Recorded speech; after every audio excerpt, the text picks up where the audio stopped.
welcome to Slay What? Podcast where two women will not shut the fuck up. About horror. What are we talking about today? 28 days later and 28 weeks later. Actually, rewind. So sorry. Has anything kind of significant, important happened to you recently? Yeah. I finally met David Howard Thornton. Oh my god. Tell us about it. I don't even know. We stood in line for way too long. Oh yeah, I was there too. We were at the very front and then we got cut off. Not once, but twice. I wanted to maybe stab the lady in front of us in the neck that cut us off. Well, she was rude. And then the redheaded motherfucker, Dick Lick, who was working for the photo op company. Yeah. I blame him for everything that bad we experienced that fucking day. But we made I don't care if he had nothing to do with it. We made a new friend though because we got cut off. That's so true. Because we wouldn't have been next to her in line. I mean, okay. I web sleuthed and found her. So we are now officially friends with her on Instagram. But yeah, we made a really nice friend too. Yeah. And David was lovely. What'd you think? He was fantastic. I didn't know what to say. I froze. I know I had to kind of carry that burden for you.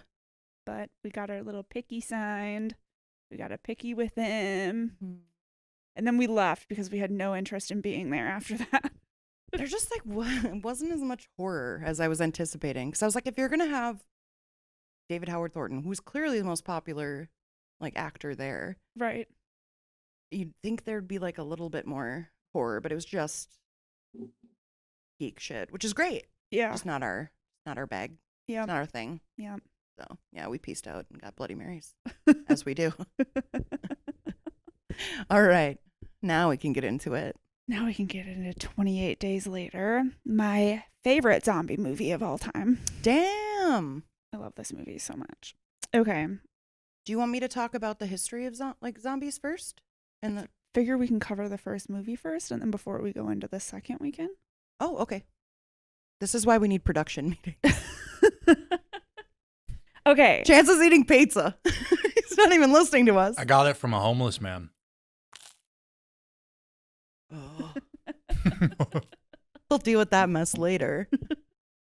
Okay, so 28 Days Later starts with a group of animal rights activists breaking into a research lab and releasing chimpanzees infected with a highly contagious rage virus. A devastating outbreak sweeps across Britain. So 28 days later, Jim wakes up, full peen, exposed. Penis. Killian Murray. And Chance hasn't even seen it. And I'm going to be so for real. I was rewatching this and forgot. And I was watching it with Trent and I was like, oh, there's a naked man. I know. I was going to actually bring that up.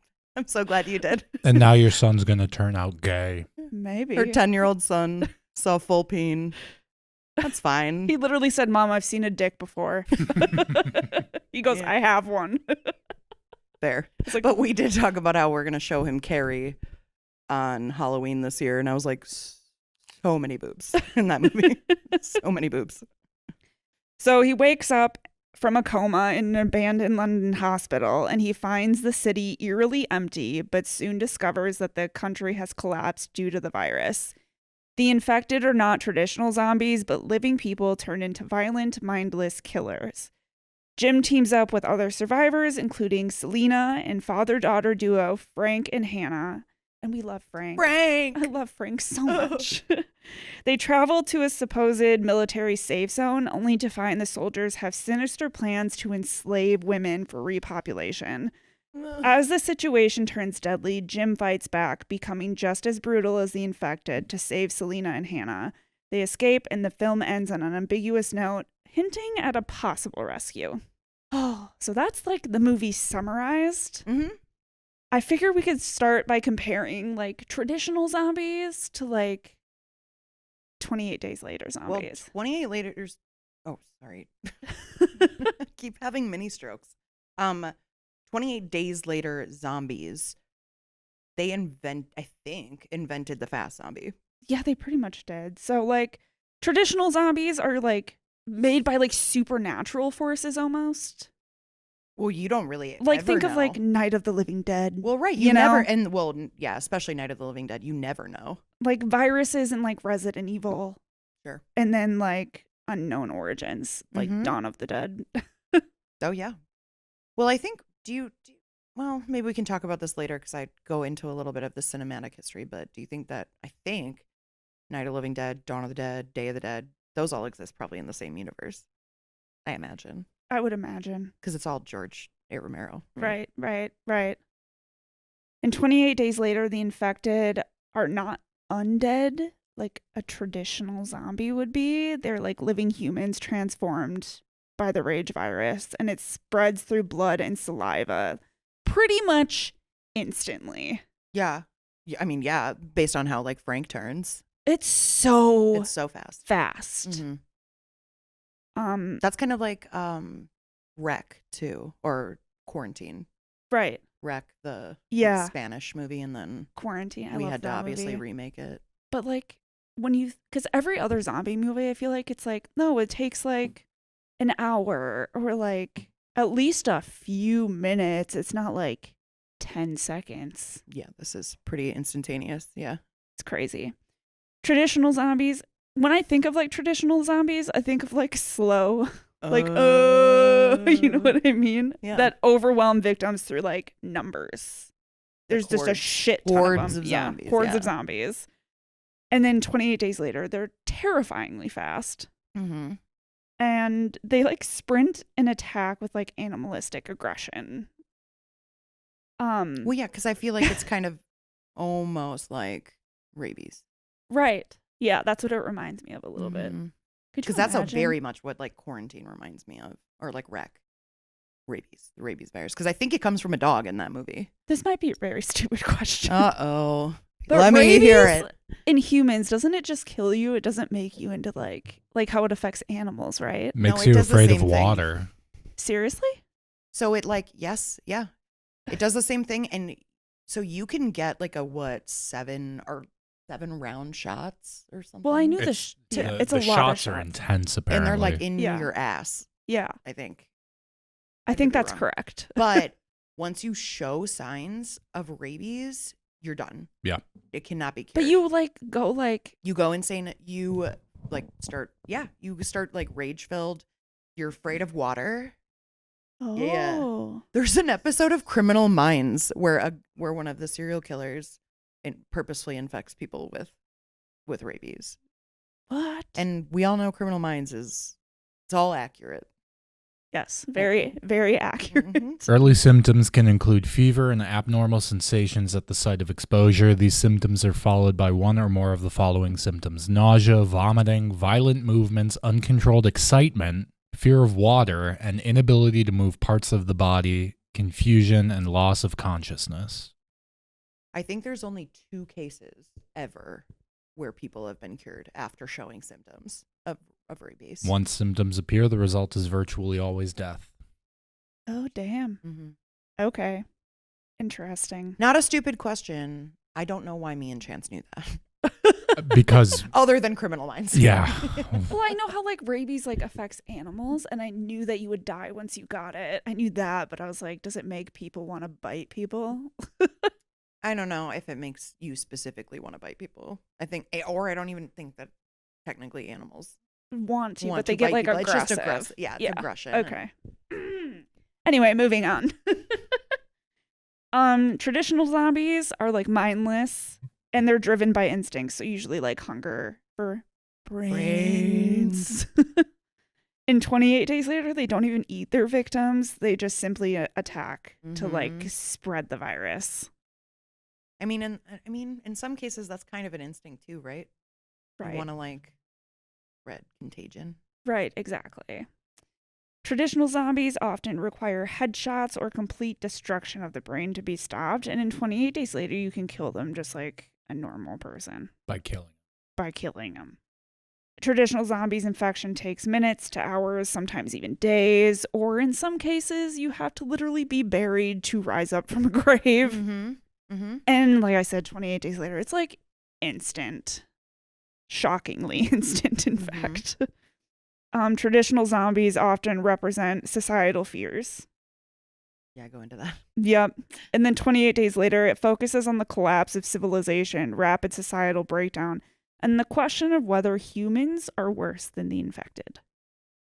Which is also why I love this movie so much. Yeah, well, that's what I was gonna say is because you fucking hate those army military motherfuckers so much. I hated them more than the fucking zombies. I was more scared for those women I know. being drugged and with those men than I was with them like out and about. It's almost like you said, like that comparison of like, would you rather be in the woods with a man or a bear? Would you rather be in the woods with the military guy or the infected? And I would say the infected. Yep.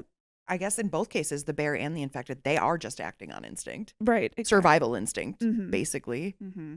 But that man has like intentions, dark thoughts, and he wants to do fucked up shit. I hated the main guy, and then I can't remember the other one's name. I didn't care. I didn't bother to remember. I wanted him to die so motherfucking bad. So bad. But anyway, moving on. Well, so is this why sorry, pizza. Is this why this is like your favorite zombie movie because it has because lots of zombie movies have the implication of the human survivors are worse than the infected.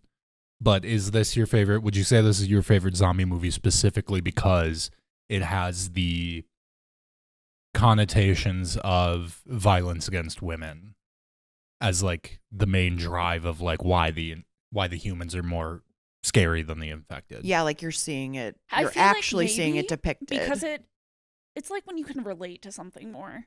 You know what I mean? So it was like relatable as a woman to be watching it. And also, it was just like the original fast zombie movie where you're watching it and you're like, holy shit, these fuckers are fast and like aggressive as shit. You know? Yeah. And it's the same reason why I love like The Last of Us too. Because I just started watching that. You just started? Well, I already watched the first season. Oh, okay. But the new season came out and I'm rewatching it. And I used to play the game all the time when it first came out. Yeah, Luke does. It is my favorite game ever. But yeah, I feel like they had to have taken a lot of inspiration from 28 Days Later. Yeah, because they're fast, right? The clickers. Well, even the character development in that is very similar to Selena and Jim. I'm going to talk about virus-based apocalypse versus supernatural outbreaks. Here we go. So when it's a virus-based, it's usually like follows biological rules. So they can be fast, slow or mutate and can starve or decay over time. And supernatural, they often violate like natural laws. So like can keep moving regardless of injury. They may be slow or fast and hyper aggressive, can sometimes have additional abilities like necromancy or like the hive mind idea. Oh yeah. Well, yeah, that's a thing in The Last of Us too. Yep. The hive mind thing. So they almost like in The Last of Us put like supernatural and virus together. It felt like. Well, it's not even a virus. It's a fucking the fungus. It's a fungus, but so the virus based, like in 28 Days Later, it's like possible solutions include vaccines, quarantines, or mass extermination. And in supernatural zombie movies, it's like harder to stop since they don't follow like scientific rules and may require mystical countermeasure. So like an exorcism, breaking of a curse, or divine intervention of some sort. Or just like kill them all. Or just like headshots, all of them. Exactly. Well, yeah. And don't forget to double tap. Is it? Oh, double tap. Or I was thinking more Shaun of the Dead, where it's remove the head or destroy the brain. Right. The virus base is more grounded in realism. So it like focuses on science and like pandemic fears and government failures. Whereas supernatural often leans into like cosmic horror mythology or like religious themes. So 28 Days Later, it was like the start of like the virus outbreak look on zombies and not so much like the supernatural. Yeah, I think Dawn of the Dead, the remake specifically, I don't know if they do it in the original. I fucking love Dawn of the Dead, the remake. I know you do. I love it so much. I play it up there in the shop all the time. But he says, like, there's like this instance where they're watching the TV, like when they're stuck in the mall. And I think there's like a preacher that's like, hell ran out of room. So now they're overflowing into earth. Oh, yep. Like hell. Yeah. So that's why there are zombies. So that's like the religious element of it, I would say. Because I don't think there's never an explanation in any of those movies. Night of the Living Dead, Day of the Dead, Dawn of the Dead. None of those movies. No. It's like an unknown origin. Yeah. So it's all up for speculation. When did those movies come out? Oh, well, Night of the Living Dead was 68. Yep. And then I don't know when Day of the Dead was, but Dawn of the Dead was like in the 70s. It might have been even 78, I think. Dawn of the Dead was 78. And then Night of the Living Dead was 68. Yeah. Yeah. Okay. The like empty city shots in this film really enhanced the horror aspect. So like imagine waking up from a coma in an abandoned hospital and like going outside and there's just like nobody there and you have no idea what happened. Well, I'd be like, I'm in hell. Yeah, what the Turns out fuck? God's real. So's the devil. What would and you I'm in even hell. do in that situation? I'd be like, am I dead? That's what I'm saying. Yeah. It's like, oh, fuck. Am I dead? I was wrong about everything. I was wrong about everything. God damn it.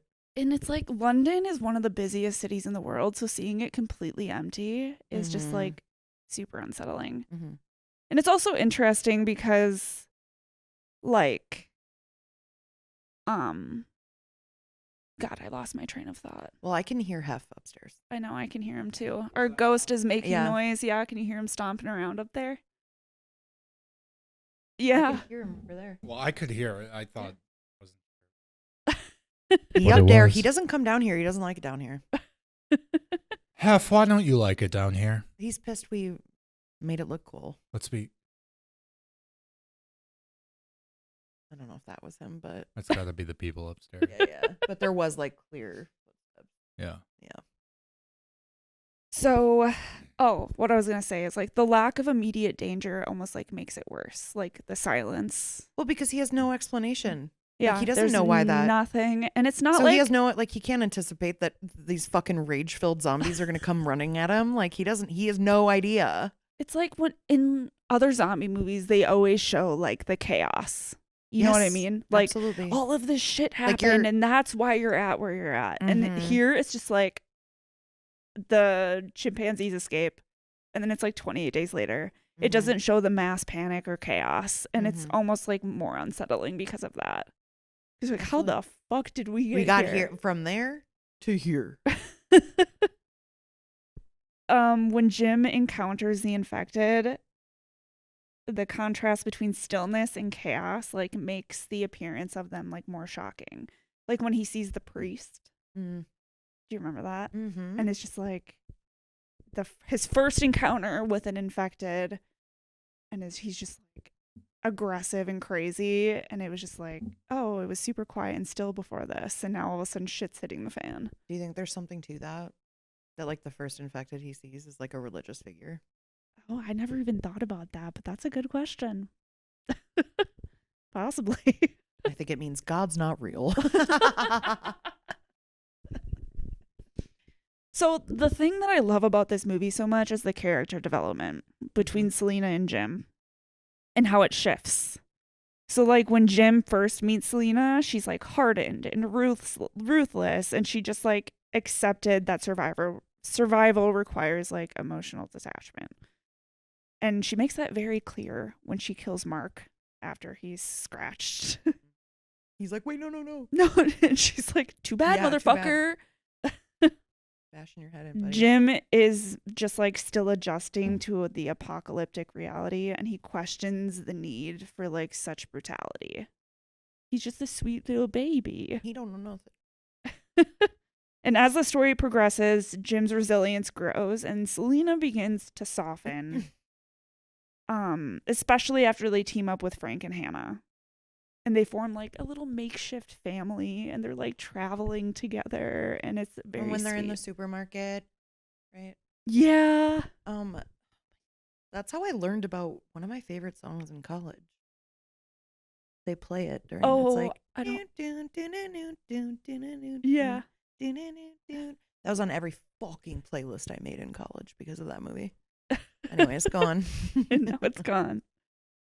And then Selena takes on like an almost motherly role to Hannah, which is Mhm. like very sweet. And then like she almost like gives up at the end, like when the military guys get them, and she's like, just take these pills, they'll make you feel like they'll make you not care as much Mhm. as to what's about to happen to you. Mhm. Which is like so opposite of what she was in the beginning. Like she would have fought her ass off, and it's like you just watched her will kind of disappear. But I think she's like trying to survive for Hannah. Right, you at that point. exactly. It's very sweet. Because Jim is presumed just dead Yeah. by them. Mm-hmm. He's not. He's Yep. very much kicking every single person's ass. Yeah, the biggest shift occurs when Jim loses his shit Yeah. and he finds out what they're planning on the military compound, and he straight up turns into a brutal killer. My favorite scene is when he shoves his fingers into that man's eyeballs. Yeah, I hated that, obviously. I loved it. So brutal. Beautifully done. I was like taking notes while I was watching it, and I heard that guy screaming, and I just like looked up, and I was like, oh, yep. and his muscles are like super tense, and I'm like, get him, Jim. I loved their dynamic. It's like the relationships shifts from like one of necessity to like genuine care and affection. And it shows that in a world overrun by chaos, human connection still matters. Thank you for that burp. You're welcome. I thought it was like just the perfect ending to your statement. It was really powerful. It was. Chance, you gotta do one at some point. Yours are massive.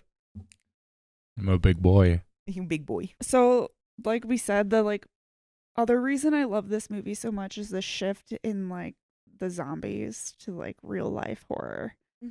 So at the beginning, it's like the fear of the infected. And then when Frank dies, R.I.P. Mad Eye I Moody. know, it made me so sad. The horror is no longer just about staying alive. It's like what you lose along the way, trying to survive. And the true monsters are humanity itself. Yeah, that's usually the case. It exposes the dark side of humanity, the thirst for control, abuse of power, and the rationalization of violence. The real nightmare is what power-hungry people will do when civilization collapses. Mm-hmm. And my favorite part, yeah, the climax, the ambiguous ending, and the alternate endings. Oh, yeah. So Jim fights off all the soldiers in the real ending and is shot. He survives the shooting, and they take refuge in the countryside and try to get the attention of a plane. It looks like the plane sees their signal, but it never shows if the plane actually like picks them up and they get rescued. But there was 2 other alternate endings. So one ending is they take refuge in a nearby hospital, and Jim succumbs to his gunshot wounds, so he dies. The other one omits the soldier plot completely. So it's like not even like an alternative ending. It's like an alternative Half a movie. Entire movie. Yeah. Yeah. Okay. So after Hannah's father, Frank, becomes infected in this ending, the survivors take him to a hospital, like desperate to attempt to cure him. Which, like, how would they do that if they are changed so fast? Yeah, because he like is immediately like, get away from me. Yeah. I don't know, but this is what happens. So here they encounter a character not seen in the released film. So it's a dude who teaches them that the virus can be cured through a complete blood transfusion. Where are you gonna get that blood? Jim offers up his own blood along with his life, dying on the operating table so that Frank can survive and stay with Hannah. Stupid. Yeah, I don't like that. So they Dumb. scrapped it because the director thought it seemed like a way too simple of a solution Wait, to a highly also, contagious virus. Did they all just know their blood types? Right, you can't. That's a good question. You can't just like do I don't a even blood know my fucking blood transfusion. type. I think mine is. I asked my A mom, negative. and she was like, "You think I know?" And I was like, "You birthed me. I would hope so." I think mine is O negative. Is that universal? That's the universal one, I Yeah. think. Good for you. But I don't know. that is a good Give question that blood, because bitch. are they testing Jim's blood in this alternate ending to Yeah, make are they sure? testing Frank's and then also Jim? Because Frank's not probably cognizant enough to know to be like, Hey, my blood this is type. my blood type. While he's raging out on the fucking bed. Oh, by the way, By the way. get away from me. This is my blood type, though. Okay, O negative is the universal blood type. I knew it. I'm However, smart. I cannot give blood You can only receive. Oh, is it because you're on prep? because I'm a gay man Oh. in I'm general. So sorry. I forgot. Actually, they changed the rules so now if you're a gay man in a monogamous relationship for X amount of time, Wait, you can what give the blood. fuck? But Yeah, I'm also you not can't give- allowed yeah, to. You didn't know that? I did not know Yeah. that. Gay men- Since the AIDS crisis. Is it just gay men Yes. or is Yep. it gay women Yes. as well? Nope. Just gay men. Haven't been allowed to give blood since the 80s, I believe, because Are you fucking of the AIDS serious? crisis. However, they did change it recently to say that if you are a homosexual in a monogamous relationship for X amount of time, whatever, which is bullshit because they test all the blood that is donated anyway. But also I can't give plasma either because of the fact that I'm on PrEP. Let alone I fuck people other than my husband, but With consent from his with husband. consent from my His husband. husband knows. Ethical non-monogamy. Yeah, I can't even donate to BioLife or anything because I'm on PrEP. I would have to stop taking PrEP for 3 months and then I would be able to donate plasma. But I can't stop taking PrEP because I'm a whore. But I don't know if that is as much as discrimination, the prep thing. That might just be that is less discrimination than the fact that gay just men can't have give blood not just 'cause you're fucking been gay. able to donate blood until 2 or 3 years ago, I believe. fucking horrific. I guess yeah. I didn't know that because that just seems so This country sucks, insane. brother. So I didn't even know that. Yeah. This country, man. What the Thanks, Ronald Reagan. God, I'm glad he's dead. fuck? I wish he could die twice, in fact. Anyway, so yeah, I'm glad they scrapped that ending Yeah, what the hell? because I did not even think about the blood type. Yeah, thing. that's How were they going to explain that? But also you can Is the just, mysterious guy a doctor, maybe? I don't know. It just says mysterious man. You didn't see this alternative thing. They never actually filmed it. Oh, so it's just if this would Yeah. have happened. Okay. I don't fucking know. Maybe they shot 2 completely different movies. I'm not a director. Well, I'm glad they went with the ending that they did. Yeah. The Snyder cut I of think- 28 days later. Oh, jeez. Yeah, just it's 4 hours long. You want to know some behind the scenes facts? I do. I was very excited when I did my notes because I looked up the behind the scenes facts before I rewatched it. Okay. So when they filmed, they had to do obviously a ton of crowd control because they had to film Zombie hordes. evacuated. Yeah. Yeah, exactly. In London. In London. So in order to shoot the opening scenes in deserted London, the film crew worked together with police and traffic control to close sections of crowded streets. But they did it for mere minutes at a time because Yeah, because people that's an insane. Yeah. When they do that shot, I'm like, ooh. Yeah, so typically around 4 a.m. on Sundays in the summer to cut down on as much heavy foot traffic as possible. But apparently people got super pissed off that were trying to commute that they closed the streets so At they 4 could a.m. on a only Sunday? film for minutes at a time. 4 a.m. on a Sunday. Yeah. Where you going? Where you gotta be? Where the fuck you going? Where are you 4 going? a.m. on a Sunday? Church isn't even open. I don't think.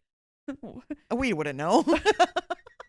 So okay. for the Wait, if they're shooting at 4 a.m., it's still dark out. It looks light though. Yeah. The magic of Cinema. film. Yeah, cinema. Wow. Oh my god. All right. Great. So for the scene where Frank shows Jim how he gathers water, do you remember that with all the buckets? Mm-hmm. The prop team originally only placed about 100 buckets on the roof. And Danny Boyle didn't think it looked nearly enough. That's so the director, right? Yeah. Okay. So he asked them to come up with 1,000 more buckets within the next few hours. He sounds like a bitch though. That sucks. So they did, but if you watch it, you'll notice that some of the things that he's trying to collect water in don't make any fucking sense. I like love a that. laundry basket with holes all over it. Because Good. they couldn't get enough buckets. That's a weird thing to request. Could you imagine Seems them like a power trip. running around to different stores? Hey, we need 1,000 buckets. Or anything that remotely looks like a bucket. They did it. Just get a bunch of shoes. One girl from the film crew spent 3 months making every poster, letter, and paper pinned to that notice board that he sees when he walks out of the hospital. Oh, wow. One girl did all of those. Was she an unpaid intern? Probably. Ugh. Was she an God. So Danny Boyle cast retired athletes as the infected due to how important their movements are. Did we talk about how in the last episode in It Follows that one of the entities Yeah. is like it was a Detroit basketball player? Oh no. Yeah, sorry. I didn't even know that. Just popped that into my head. All the bodies in the church scene are actually student volunteers who were compensated with free tea because they didn't have the budget to hire so many extras. Do you think they mean tea like how we understand it, or tea like how the British understand it? I would Tea means assume- lunch in England. Yeah, that's a good question. But tea for us would just mean like a cup of tea. Yeah. Cool. But tea and Either way, they either got free food or free tea to pretend to be dead in the church. cool, free tea. I'd do it for a cuppa. Could you imagine those students watching it? Hey, see that body right there? It's me. That's me. So 28 days later it was shot using a Canon XL1 digital camera. You can totally tell. Yeah. It's so gritty. Yep. But I love it. Yeah. And I was reading like reviews on Letterboxd of this movie. And Are I they can good? tell the people that are very young Oh, fuck. that don't no offense, Gen Z. I know, full offense, Gen Z. They're turning into like fucking little tiny boomers, and I fucking hate them. Sorry. They were like, this movie's shot so shittily and it's fucking awful. And I'm like, you don't Eat a appreciate dick. art. Dude. Shut up. I have like 3 short films I'm planning on shooting on an old VHS camera. What do you think Gen Z is going to think about that? They're gonna hate They're it. gonna their heads are gonna explode out of anger because of how cringe that is, because we're all so fucking apparently cringe. All millennials are cringe. We're awful. Fuck them. God, it's boring. What a boring take. Yeah. Like, we're not getting shit on by boomers already. Gen Z has to fucking shit on us too. We're getting shit on and we're getting shit up. Millennials in the middle being like, what the fuck did we do? Survive through 2 recessions? We killed every industry you can possibly think of somehow. Apparently. Because we ate too much avocado toast or whatever bullshit. Okay. Sorry my skinny jeans offend you. Fuck off. At least I'm not all right. Or a trad wife. Or whatever. Anyways, I'm so sorry. That's such a rant, but they're pissing me off. That's all I have for 28 days later if you want to go into your zombie stuff. Hell yeah, let's do it. So I'm doing like folklore and literary zombie history. So I'm going to start with like the folklore Uh-huh. and literary, and then I'll go into cinematic. Okay. Okay, so according to an article from the National Library of Medicine, references to the undead can be traced back as far as the Sumerian epic poem Gilgamesh, as well as the Bible, obviously. Uh-huh. Who? Lazarus. There you go. She's so religious, you guys. No, my brother's a pastor. Is he really? Yes. All right. And then archaeologists have also found graves from ancient Greece with skeletons pinned down with heavy objects, presumably to prevent reanimation. Although that Ah. seems kind of speculative. Because, like, Yeah. what if they're like, oh my God, it's a vampire? We don't know. Anyways, that was from history.com. The source, history.com. All right. Oh, and this is kind of an unavoidable subject when you talk about zombies. And I feel like I really want to handle this as gently as I can Uh-huh. without being offensive.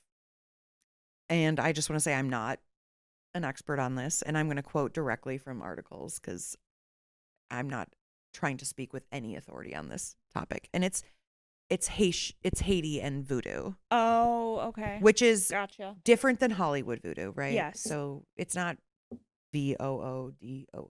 Mhm. Voodoo is technically spelled VODOU. Yep. Haitian voodoo is a combination of African voodoo, Roman Catholicism, and then mysticism. And then I said Haitian voodoo is not what Hollywood depicts, obviously. Yeah. Because a lot of like horror movies use voodoo as like the source of what, like either what the antagonist or like the killer like uses, or they are, right, like the bad person because they're like this voodoo person. Right. And why do they do that? Because it's the religion of the oppressed. Absolutely. And I go into that, but also we talked about a little bit about this, but talking about like the mythical black person Yeah. Yep. in media and in Child's Play specifically, it has direct references to voodoo, and like that's how the serial killer gets into the body of Yep. the fucking doll. Mm. So I have to reiterate, I don't want to speak with any authority on voodoo. It's not my place and it's not my practice at all. So I decided to quote something directly from the article on the National Library of Medicine. It says, voodooists recognize everything as spirit, both seen and unseen, the latter including ancestors and recently deceased people, and they serve these spirits through an oral tradition that offers prayers and devotional rites. Voodooists revere death and consider it a great transition to an afterlife. Some practitioners believe that the person's spirit leaves the body, hovers above the body for 7 days, and then descends into dark waters or other locations for 1 year and 1 day. After this time, the community celebrates the death. The spirit is reclaimed, placed in a jar, and then taken to the forest to wait for rebirth. This belief that the deceased spirit exists for a year and a day following death provides an intersection with the rural Haitian folklore regarding zombies.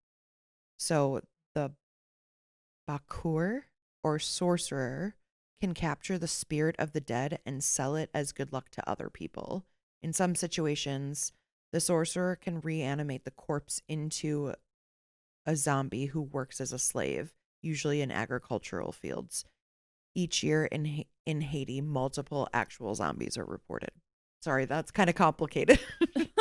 I hope it makes sense.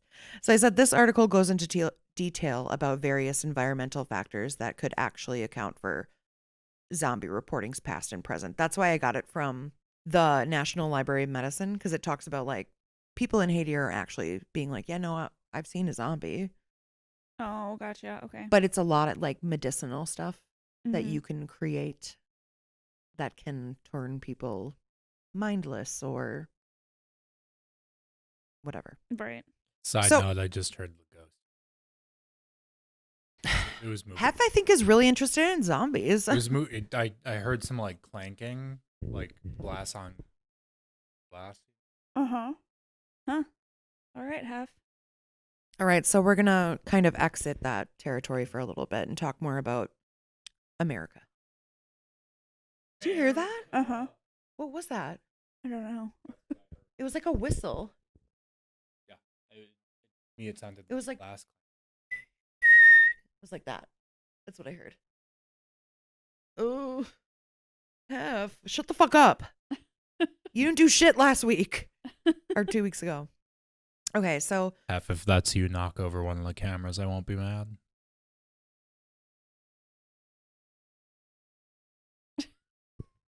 the word zombie was first introduced into the English lexicon in 1819 by Robert Southey in his work, The History of Brazil.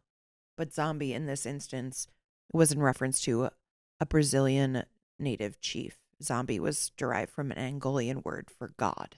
However, a bunch, and I emphasize bunch, of articles claim that zombie was first used in the United States in a newspaper called the Elton Telegraph in 1838.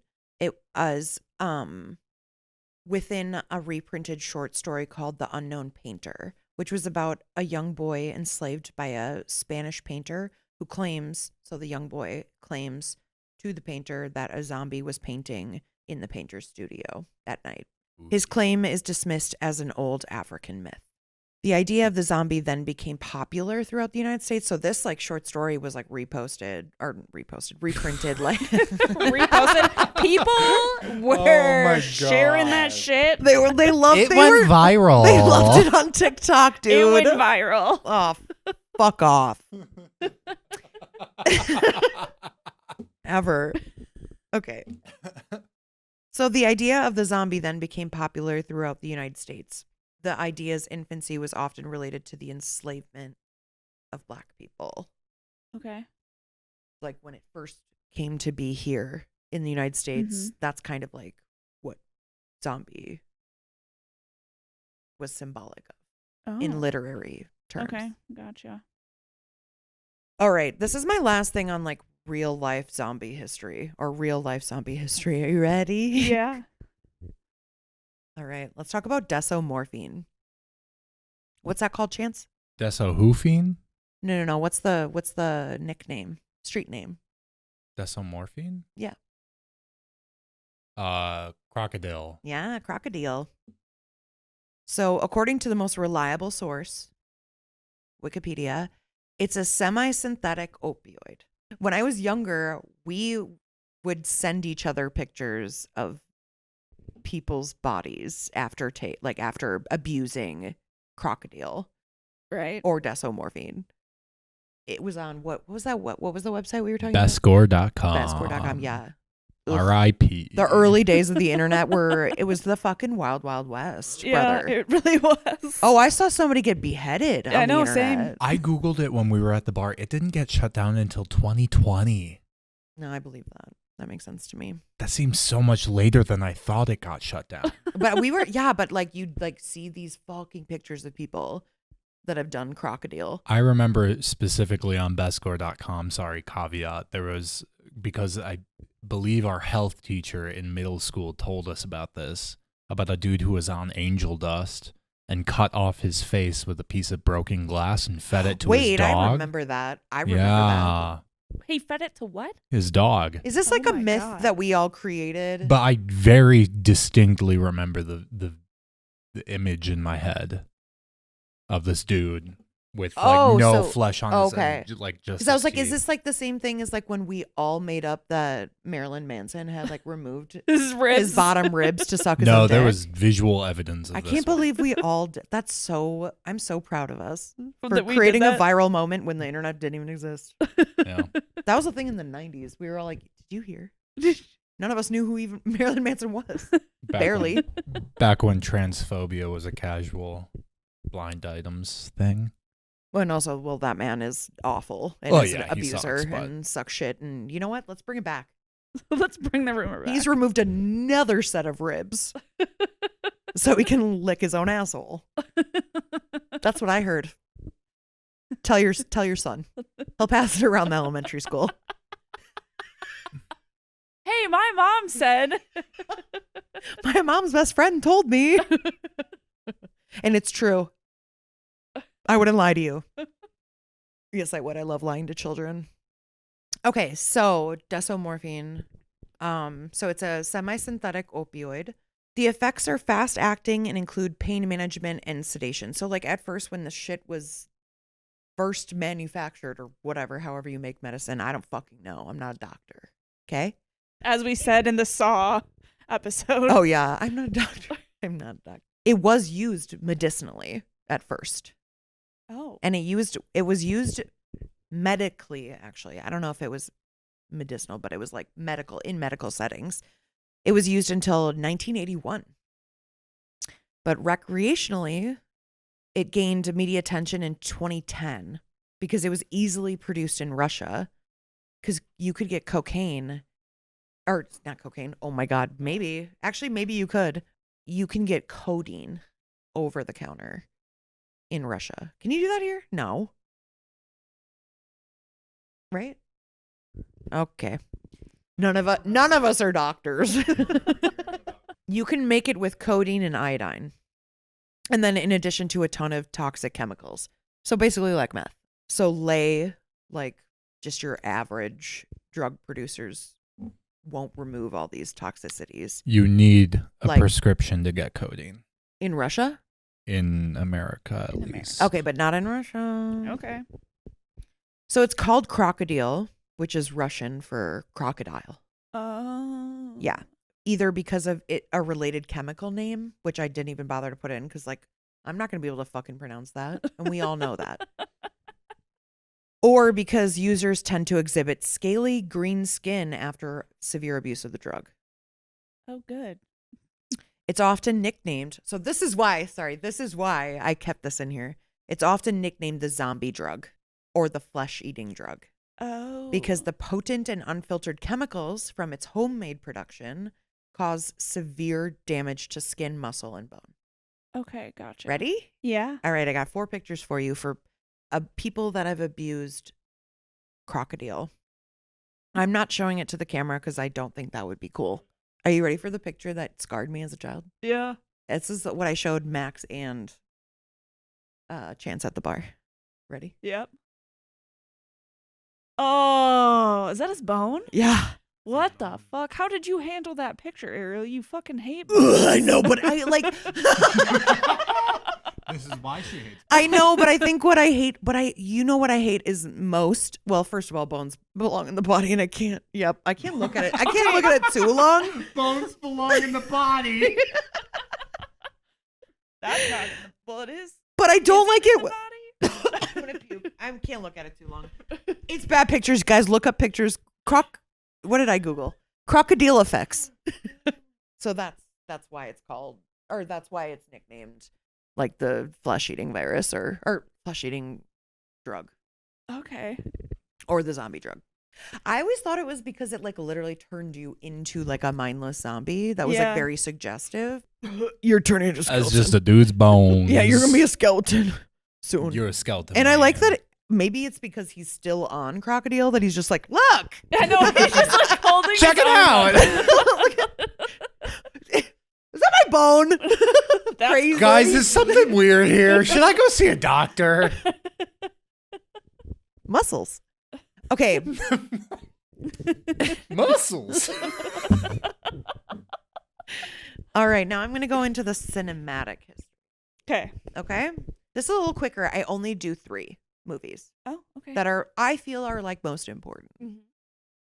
Okay. So first is White Zombie from 1932. It's considered to be the first feature-length zombie film. It's basically about a woman being transformed into a zombie by an evil voodoo master, Oh. Played by Bela Lugosi. Bela Lugosi, who is a white man. Mhm. Yeah. Okay. That makes sense. But Italian white man. No, he wasn't Italian. What was he? well, Lugosi, whatever.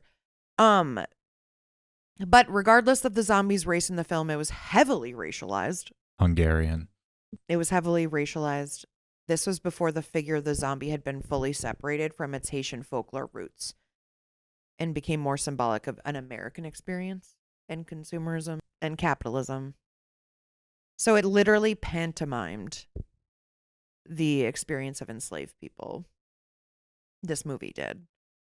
You're compelled to do the bidding of a sadistic, You did it. You did it. mean master and you're completely bereft of any bodily autonomy, right? That's the experience of someone enslaved. But it was very minstrelly.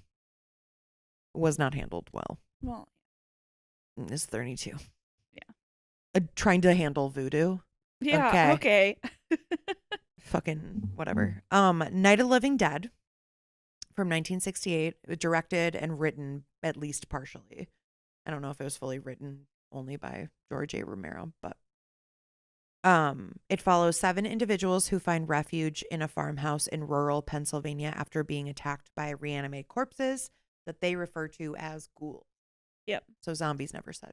And that's like kind of a thing in the zombie genre. Yeah. Zombie is never used. Yeah. No one ever No calls one them says zombies. no It's one like says zombies. infected. The infected. Yep. Yeah. This movie came out in the midst of civil and political unrest in the United States. Yep. So in this instance, the zombies may be representing workers rising up against their masters. Oh. Okay. So Romero claims that this film is not about race, even though this film is. I'm sorry. Romero claims it's not about race. Yeah. The black character is literally the last one to survive and they get shot by the police. Thank you for taking my entire thing, but yeah. You're welcome. He says he chose the black actor, Dwayne Jones, Ben, who is the protagonist of the film, because he gave the best performance in the audition. It appears Ben is the smartest and most resourceful character. He also just happens to be black. However, I quote this directly from an article, and I can link it, or we can link it, but I don't have it here. I'm so bad. It's been 10 years since college. I can't do citing my sources anymore, but I will. Okay, so however, it's impossible to escape that this is a film about a black man trapped in a house with white people who can't seem to fend off the danger themselves. But after managing to survive the zombies, Ben is shot by a white sheriff. Yeah. It's also noted that the very fact that Ben is a black man made him more equipped to deal with this horrific situation because he's put in horrific situations every single day of his life. Right. Did you note when Romero said it was not? Oh yeah, I guess it might have been like he might have said that like because like if he said that in like the late 60s, early 70s after this movie came out in 68, I would understand him being like, no, guys, it's totally not about racial implications. It's got to be somewhere in my 500 tabs I have open on my computer right now. You know what I mean? Like it being like, no, this wasn't. No, it definitely wasn't about racial. Well, it would be implications wild if it wasn't, though, because it was 68. Yeah, I can just see. That's when the civil rights movement. I can just see him in the time period. Oh, saying being like, no, that, I didn't mean it that way. I didn't mean it that way. I definitely didn't mean it that way, just to like avoid, losing his entire career for supporting civil rights. That's not very saying valid. not saying that's it's so like, true. I should have checked that context. Like not quote. saying it's correct that he didn't like stand up for what he believed in, if that was indeed what he out. actually he bitched out and made a move. But I mean, the result is still the same. As we got one of the greatest zombie movies ever that is about has racial connotations. It absolutely it has racial and also like it's very Marxist. Mm-hmm. Okay, so now I go into Dawn of the Dead from 1978. Written and directed by who? George Zack A. Snyder. Romero. George A. Romero. Shut the fuck up. This is when the zombie genre starts separating itself from its racialized roots. Okay. So it started as a really racialized thing. Uh-huh. Got to America in cinema specifically, started kind of, I was like, it could be, couldn't be. And now this is like, no, this is about not specifically the black experience, but about the American experience. Okay. It starts separating itself from its racialized roots. It shows the large scale effects of an apocalypse. It's about a group of people that barricade themselves in a shopping mall in the face of the undead. Both the OG and the remake are set in Milwaukee, Wisconsin. So this is when zombies started to become viewed as directly symbolic of rampant consumerism in a capitalist society. Where does this fucking movie take place? Literally a fucking shopping mall. Like, how much more could they slap you in the face with, like, look at what you're doing? Right. Do they say specifically which shopping mall it is in Milwaukee? I don't know. They may in the remake. And I've seen that fucking movie so many times. I should know. Look it up. Look it up. Look it up. All right. And then I just talk a little bit about 28 Days Later, which is noted for actually being like refueling the zombie genre in the 2000s. Yep. It became, so it was more like as zombie movies headed into the 2000s, it was clear that they were becoming more about like actual like pandemics and like societal response, governmental response to all like to actual pandemics and like mass spread sickness instead of being symbolic of capitalism or, you know. Right. So I will say, in conclusion, the symbolic nature of zombies in cinema is traced back This is like me writing a college paper right now. In conclusion, trace back to the enslavement of unwilling people and their loss of identity, the ultimate breakdown of society, Marxism, consumerism, and capitalism, and society's response to a pandemic. Good job. Did you like it? I did. I also have info on like 28 years later and then Boots. Chance is raising his hand. What's up, honey bunny? So Dawn of the Dead takes place in Milwaukee, but it was filmed mostly at the Monroeville Mall, which is located in Pennsylvania. That's fucking homophobic. Homophobic. Do you want to go into 28 weeks later and then I can talk about 28 years later? Yeah. Okay. So this one takes place. Is this going to be the extra long episode? So this one takes place 6 months after the events of 28 Days Later. So the rage virus has seemingly died out, and the U.S. military has taken control of London, working to rebuild civilization. So a safe zone called District 1 has been established for survivors and returning refugees, but one of them carries a deadly secret, and the virus is not gone, and it is even more dangerous than before. Do you remember? Did you watch this one? I sure fucking did, but I couldn't stop thinking about that's Rumpelstiltskin from Once Upon a Time. I'm not fucking kidding. I was like, oh no, wait, that's the Beast. Did not identify with this movie as much. No, not at all. It was not nearly as good. Mm-mm. Not even close. And it wasn't like gritty. No. It was too pristine. So the opening scene, it opens with Don and his wife and like a few other survivors at a countryside cottage. Oh yeah, and then he scoot. Okay. Yeah. A little boy arrives and claims he was chased by his family that are now infected. The infected break in and Don abandons his wife and child to escape. Would you have done the same thing? Yeah. You would have? Yeah, I fucking think so. No, I wouldn't. I wouldn't even be living then. Okay, but let's say Everyone's like zombie rage like, oh, it's actually happening, everyone. Remember all the zombie movies we made? Zombies are real now and they're taking over the world. And I'd be like, okay, pff, dead. I'm gone. I'm not fucking living. I'm not trying to survive. Goodbye. Day one.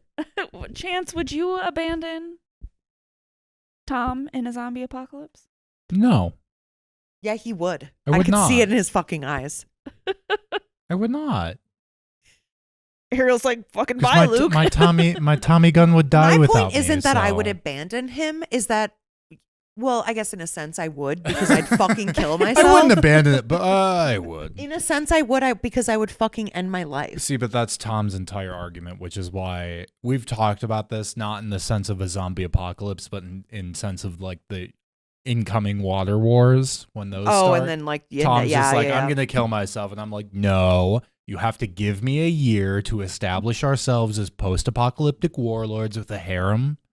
It's going to be great. Are you doing like a, what's it called, Mad Max sort of Yes. situation? I am Immortan Joe, but I'm not quite as problematic. I'm probably still a little problematic. No, you but, absolutely like, are. not Just like that living your daily problematic. life. You're extremely Right. problematic. I would never abandon, if I was alive at that point, if Luke was like, you can't kill yourself, and I'd be like, okay.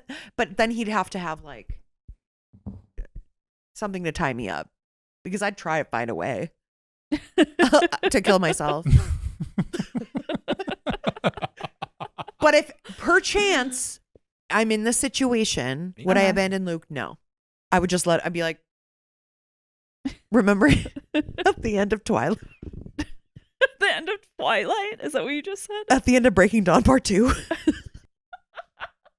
when one of the members of the Volturi, they're in that like fake fight, Oh, yeah. and it's like Marcus, I think. Oh Uh-huh. God, I'm so embarrassed. No, I'm not. I love Twilight. He's like this because he knows like people are coming at him, and he's like, finally. Oh, yeah. That would Do you be me. remember That would be me when a zombie came at me. I'd be like, finally, dude. Blow my head off first, though. Thank you. Eat it. Eat my head. I don't want to be a zombie. I'm so sorry. No, I wouldn't abandon Luke. That's my point. So in the movie, Don's kids arrive in the safe zone and they decide to sneak out to go to their family home to find a photo of their mother, who they believe is dead because Don abandoned her. and dipped out. It was like, oh, sorry. So they end up finding their mother alive. I do remember this. When she arrives at the safe zone, they find out that she is infected, but she shows no symptoms. So Dawn, it's giving The Last of Us. That's why I'm thinking they pulled inspiration from these movies too. So Dawn kisses her and her saliva infects him, and another massive outbreak occurs and the government is ordered to kill everyone on sight. The story follows the kids and 2 other military personnel trying to escape the city. They're faster, stronger, deadlier, I think, a little bit more in this one. What's that one fucking song? Stronger, faster. What is How it? It's It's by the Nazi. Kanye West. no, it's by Daft Punk. Oh, I thought Kanye West He did a. probably sampled it. Yeah. Better, stronger, faster. Exactly Good job. right. Okay. So the rage virus has evolved. So now there can be asymptomatic carriers of the virus.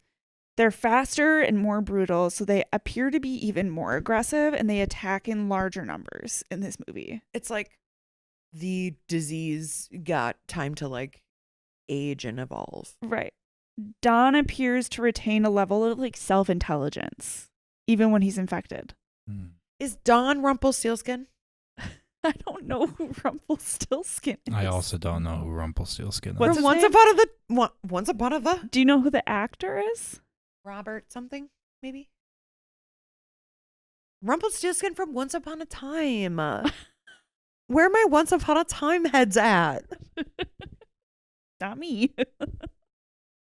It is. Yes. That's him. Okay. Yep, it is that. He plays Rumpelstiltskin in the long-running show Once Upon a Time. Okay. It was on from 2011 to 2018. Okay. Okay. That's not that long running.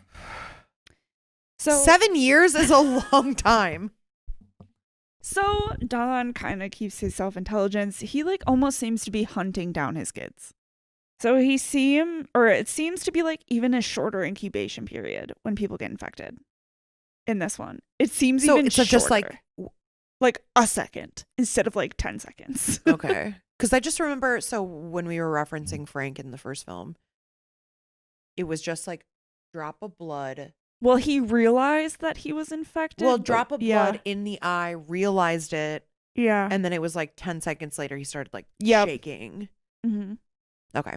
So it was just it's just instantaneous. If you- actually instantaneous. Yeah, it seems Cute. like. Okay. The virus can survive longer than expected. So they think that everybody's dead, but the fact that there can be asymptomatic carriers means that it can survive longer than expected, because wouldn't it just die off in her eventually? Do you know what I'm saying? Repeat it. So the mom catches the virus. Yes. And if the virus dies off, does it only die off because they starve then? Because Yeah, because viruses never die.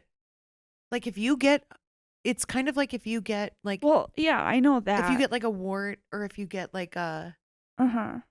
cold sore, those viruses always exist in your body. So yeah, so that's what I'm assuming this kind of virus is then. And they only die because they starve.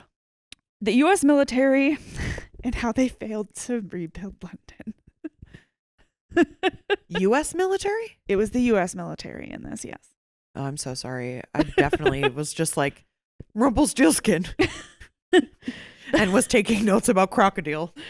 They set up a quarantine zone where only pre-screened survivors are allowed inside. There's super high security with a ton of military. No one is allowed outside the quarantine zone, and snipers are positioned on rooftops to monitor for any sign of infection. So that's how they had it set up. When Don gets infected and infects everybody else, and they're ordered to just kill everybody, do you think that the response was justified? Yeah. You're yeah, kill them all.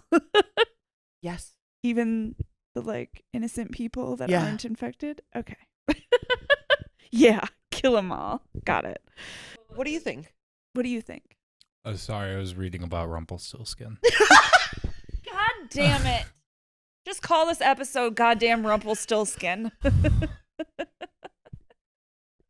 Sorry, what was the question? We're not going to repeat this. Okay. Okay, keep going, Brie. The movie ends with Tammy killing her father, who is Don. Rumpelstiltskin. Rumpelstiltskin. Yep. After he bites Andy, and Andy is like his mother, and he shows no symptoms, so he's another carrier of the virus. They end up escaping. But Damn, I'd feel so invincible why? if I was like that. If you were an asymptomatic If I was an carrier. asymptomatic, yeah, You would be, but you would still get torn apart if a zombie caught you. yeah, that's true. But I wouldn't have to fear about like going into that weird mental state of like. Yeah, but you could never like kiss anyone ever again. You're like, I don't care. I'd make out with Luke. I wouldn't tell him. So you just turn him into a zombie? That's fair. And then one last night of really fun, weird sex. Yeah, but it's instant. Yeah, no, I'm just Transformation. saying then he's a zombie and then we fuck. The weird sex comes Okay. before the kissing. The weird they're, sex they're comes doing after weird it. sex. I think they're doing weird sex, and then as the like climax of the weird sex, she kisses Luke, and then Luke. You don't think immediately that the becomes a zombie zombie and virus kills would you. like be transferred through like my like No, I assume you use protection. you assume, right? Okay. I hate this episode, by the way. I think this is a really good episode. I actually think it's pretty good. So they end up escaping on like a helicopter, and the virus spreads to mainland Europe. And it ends on like, could Andy be the cure? He's not, I don't think. You don't think so? I don't think so either. According to the new movie coming out. The new movie called 28 Years Later? Okay. I don't fucking think so. But that's where they ended in that movie. So I have some behind the scenes things. Sure. So unlike 28 Days Later, which was directed by Danny Boyle, the secret sequel was directed by Juan Carlos Fresnadillo. Damn, you should have looked up that pronunciation, bitch. Danny still served as an executive producer, though. Do you know executive producer is such like a Yeah. vague thing though? I know. What do they actually It can do? literally just mean that he produced the like original content. Yeah, as in film school, we were taught executive producer is a title that goes to usually whoever gave you the most money to make your film. The Okay. executive producers are usually not involved in the actual production of a Right. film. It goes, so in this case, Danny Boyle was probably executive producer simply because he originated the franchise. He owns the rights to okay. it. Sorry, I know that because I really did want to go to film school too. Yeah. Anyway, the farmhouse scene almost didn't exist. Okay. So it originally was supposed to be to open in a refugee camp, but filmmakers wanted something more intense and personal. They consulted actual military advisors to make the U.S. Army's containment efforts feel authentic. When Robert Carlyle, I'm gonna have to cut- Rumpelstiltskin? filmed his transformation scene, he never saw his infected makeup until after the movie was released. He looks like a fucking psycho. He in, wanted to act purely on instinct rather than relying on visual cues. No, I'm saying in Once Upon a Time when he plays Rumpelstiltskin. The massive firebombing on London wasn't entirely CGI. So they actually set controlled fires in parts of the city and used some real explosions. We need to be better to our planet, I think. Yeah, that is true. Why are we gonna fucking do that for a movie? Okay. The film was originally going to end in New York instead of France. One scrapped ending had Andy fully turning into an infected before reaching safety. So he wasn't gonna be like the Hmm. asymptomatic. Oh. All right. You got shit on 28 years later? I do. So we will I only have a little bit. It's Okay. only a tiny bit. Yeah. And it's kind of what we talked about via text. I texted her earlier today actually because two new trailers came out. Mm-hmm. So I didn't even know that a full-length trailer came out. Yeah. I was referencing a new teaser trailer that had also come Yeah, out. I saw that one. Okay, where it's like the skulls going into like Yeah. the yeah. So in the caption of that trailer, Yeah. there's Morse code, and the Morse code translates to CQD, Okay. and that means contain, quarantine, destroy. Okay. Yep. So somebody's like theory in the comments of this TikTok, which I feel like I buy. Okay. Containment failed in the first movie. Yep. Quarantine failed in the second movie. Yep. So what are they going to have to do in the third movie? Destroy. Destroy. And then I kind of want to talk just a tiny bit about the fucking poem. Oh. Okay. Where foot, slog, slogging over Africa. Boots. That poem. Mhm. So it was written by Rudyard Kipling. Okay. Do you know who that is? I don't. I'm pretty sure he wrote The Jungle Book. Oh, okay. I think. I could be totally wrong. I should have looked this up. But it was published He did in write the Jungle Book. Did he? Mm-hmm. I'm so fucking smart. I didn't even look that up. It was published in 1903. It's basically supposed to be about and kind of portray the repetitive nature of soldiers' thoughts while they're marching. Okay, yep. It was specifically about, like, I think something that the British were doing in South Africa. Africa. I'm sure it was some bullshit that they were doing and colonizing. The second Boer War in Africa, South Africa. Okay. So it was used in 28 Days Later trailer to convey a sense of dread and like the increasing madness. So if you hear the poem, he starts totally normal. Yeah. Like as he's reading it. And then it just gets like fucking insane. It's Yeah. also, I think, used as like a training device, this poem specifically, and this reading specifically, as a way to like prep military members for like psychological warfare. Oh. To just like have this on repeat. Okay. Is what I'm told. That's from a Reddit post. I don't know if that's true. Don't correct me because I don't fucking care. So then I just quoted, because I think these are the only two, oh my God. When they're poems, what are they? Stanzas? Stanza, I Stanzas? think. Yeah, I think stanza. So it's don't look at what's in front of you. Boots. Moving up and down again. Men go mad with watching them. And there's no discharge in the war. Try to think of something different. Oh my God, keep me from going lunatic. Boots, moving up and down again. There's no discharge in the war. So those are the two stanzas that are repeated constantly. Okay. So it's kind of supposed to make you feel like, fuck! Yeah. Yeah.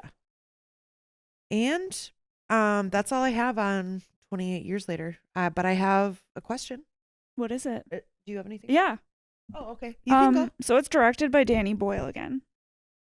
I know. So he's like So back. he's back, Yeah. And which I is- think there's another person who's back from the original. Oh. I didn't even. I just saw it in the trailer because it was like Danny Boyle and blah. So Oh, okay. So it looks like it's going to center around a group of survivors. So I read a like brief synopsis of what people say. it it's kind of gonna looks be like about. it's like in an Irish island or Yes. like a Brit. Yeah. So they take shelter on a small island connected to the mainland by a heavily surveilled causeway, and a father and son leave for the mainland on a mission and discover that a new mutation has spread not only to the zombies but to survivors as well. Set to release June 20th of this year, which I'm so During fucking we're Pride seeing Month? We're seeing it in theaters though. We're together, seeing right? it in theaters. Sure. Yeah. Because that one looks better than 28 fucking weeks later. Yeah, it does. Here's my thing with the trailer with the Boots poem that got released is it. I hate modern movies. Why is everything so fucking CGI? Why are those giant piles of skulls that Ray Fiennes is walking around why are those CGI? Why can't you they? do shit practical? Yeah, it's Yeah. all Oh, I couldn't even tell. CGI. I was looking at it on my phone like this. Yeah. It's just I know, because there's The- no way they did much Here- CGI in 28 Days Later. no, not in 2002. This is my theory about movies and why they have gotten shittier is because of the prevalence of CGI is like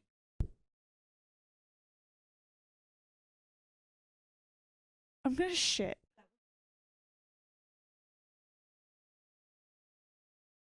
go check. No, should I go locked the check? door. Should I go check?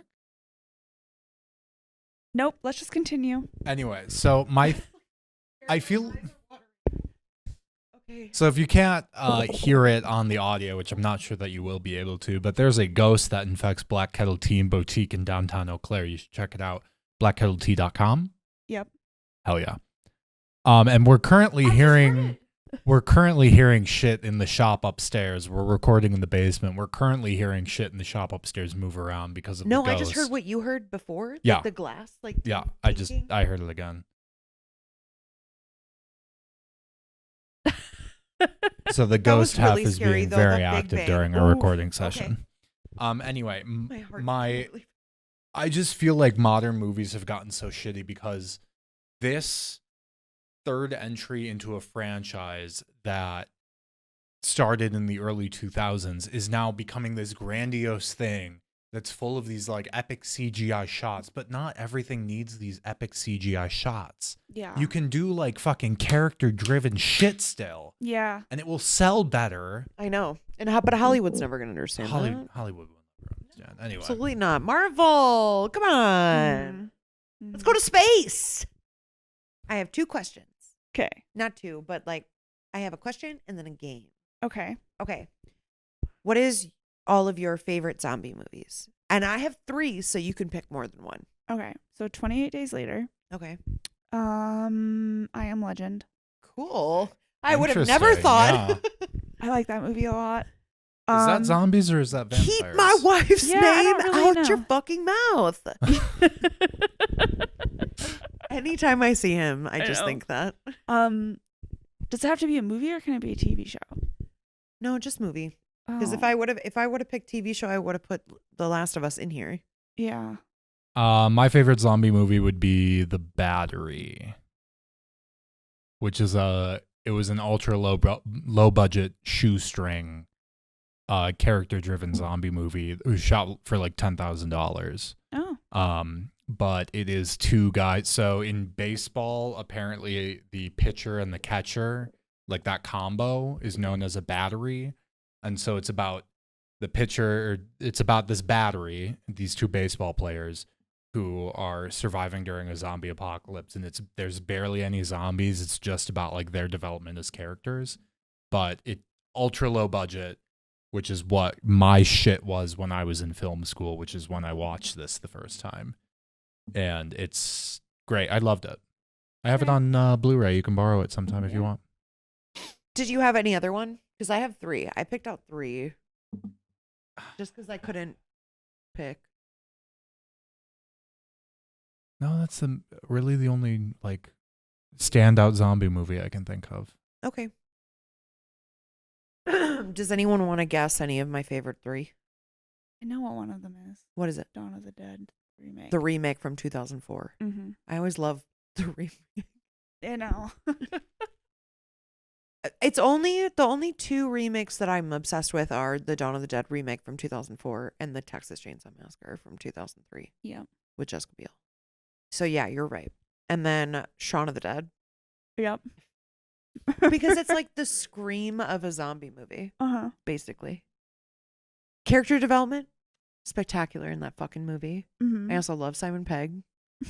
I want him to be my father. Wish he was. Mine's dead. And then When Evil Lurks. Oh, okay. Oh yeah, I didn't even include that I one. was gonna say you should have put that in your favorite. Yep. Yeah, because Yeah. that one is just something so unique. I didn't really think of that as a zombie movie though. No, it's kind of like virus.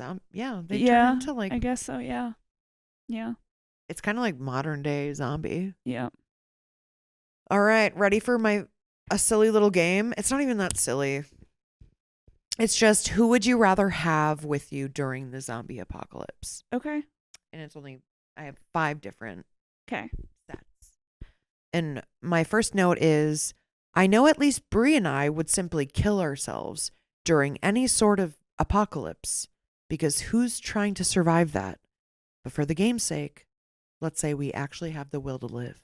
Okay. All right. Okay. So my first 2, who would you rather? It's Sean Riley, which is Simon Pegg from Shaun of the Dead, Yep. or Tallahassee, who is Woody Harrelson in Zombieland. Tallahassee. You think so? Mm-hmm. Same. Tallahassee. I'm just going to pick Sean Riley because I love that fucking movie so much. I love him and I just want to hang out. I think he would be more fun. I think Tallahassee would be more effective. Yeah. I'm so sorry. Sean Riley survived the fucking apocalypse. He did. Did Tallahassee? No. Okay, so Jerry Lane, Spoilers. who is Brad Pitt in World War Z, or Frank, which is Brendan Gleeson in 28 Days Later. Frank. He's I know. hilarious and that motherfucker's effective. I know. If he hadn't gotten. I also just don't want to Yeah. be anywhere with Brad Pitt. I know. Yeah. I'm going to go with Frank because Brad Pitt's hair in World War Z is stupid. It's so fucking dumb. Okay. Okay. Valid. All right, well, we chose Frank. We all chose Frank. All right, Lionel, who is the main character in Brain Dead, or Dead Alive, Oh, okay. or Ash, who is Bruce Campbell. But I Ash. said no, but I said Bruce Campbell, which specifically in Army of Darkness. Ash. Ash. 100%. Yeah, I know. But Lionel also, once again, he survives it. Yeah, but he doesn't have a fucking chainsaw arm. That's so fucking valid. That's actually And a valid. That's boomstick. valid. Right. Okay. Ben from Night of the Living Dead, Okay. the original, or Michael, who is from the 2004 remake of Dawn of the Dead. And now I just realized that this is a dumb question, Why? because Michael from the end of I was just trying to go with vibes. Yeah. Like, who matches vibes?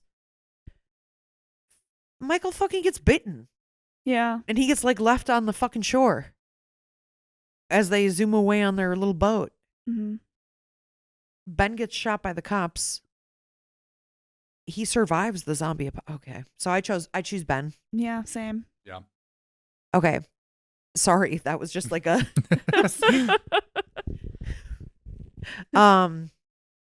Rick from The Walking Dead or Joel from The Last of Us. Joel. Joel. I know, me too. Joel. Rick is just so fucking whiny. What's his son's name? What was Carl! his Carl, that Carl. kills people.